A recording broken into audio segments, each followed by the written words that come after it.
বিকালের নাস্তা বা মেহমানদের আপ্যায়নে যদি এইরকম একটি সুস্বাদু ডেজার্ট দিয়ে শুরু করা যায় তাহলে কিন্তু মন্দ হয় না।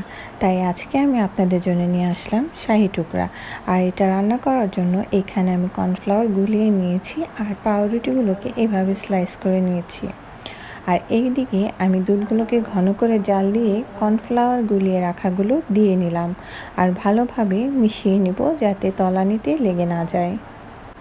তারপর এতে কনডেন্স মিল্ক দিয়ে দিব আর আবার একটু ভালোভাবে মিক্স করে নেব।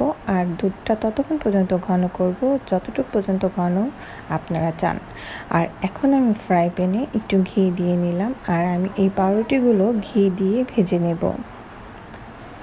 পাউরুটিগুলো খুব সুন্দর করে লাল লাল করে ভেজে নিতে হবে আর সম্পূর্ণ কাজটা করতে হবে ঘি দিয়ে। এই তো ফাইনালি আমার পাউরুটিগুলো ভাজা হয়ে গেছে। আর এই পাশে আমি যে দুধগুলো ঘন করে নিয়েছিলাম তা আমি এই পাউরুটির উপর দিয়ে নিচ্ছি।